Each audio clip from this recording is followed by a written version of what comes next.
as a young kid back in England in the 70s, I had posters on my wall, and you aspire to get one of these. When I started looking for my first sort of MG and saw this as a convertible, I just fell head over heels for it. You know, nothing like your wife by the side of you going down PCH, your hair blowing in the wind, and the real grunt. There are over 1,000 pairs of hands at Abingdon, England. Together, they build the MGB. MG, the sports car America loved first.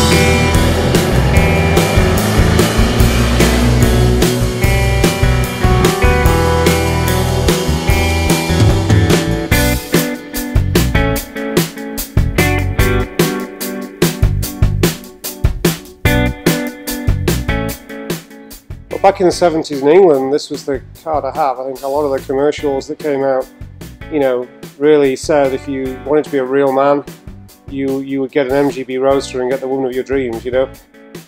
It is the original block for the car, an 1800 block that was brought out, and you'll notice that it has an MSX crossover head on top of the block, because the problem was you had the old SU carburetors that would sit on this side of the block over the muffler, and of course would be sucking in all the hot air.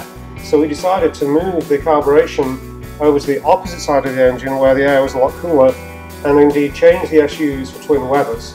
Possibly a little bit over-carbureted for this engine, but it certainly makes it move. Also, you'll notice the pressurized fuel system here that we added, and of course oil cooling, a full oil cooling system for the hot weather here in California. And on the subject of paneling, you'll notice that this car, being a 1970, sits rather low. If you all remember, in 1970, they would raise the height of the car because they deemed it would damage a pedestrian a little more at that height. So they would raise these cars 2 to 3 inches. And indeed, they would put the 3 wipers on the windshield. We still have 3 wipers, but we put stiffer coilover springs into the car and lowered it back down to the English spec height. And you'll notice also we changed the grille to a sort of Foose style grille, you know. I didn't like that sort of awful old sort of grille, you know. And I think the stance of this car, you can see it really, the stance is really good, and it handles so well around the corners. It's a lot lower, you know, for handling.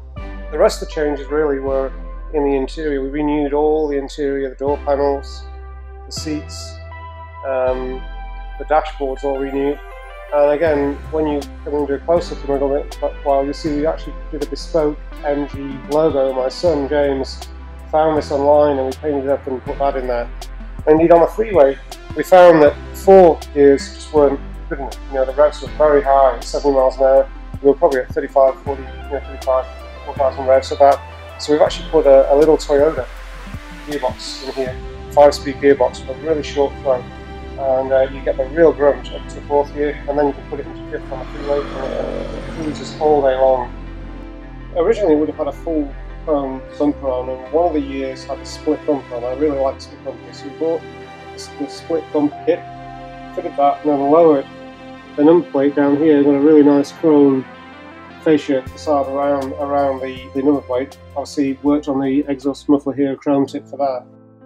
Yeah, well, we do, on New Year's Day, there is actually an MGB meet, and we all meet at the Commons, and we disappear for 2 hours.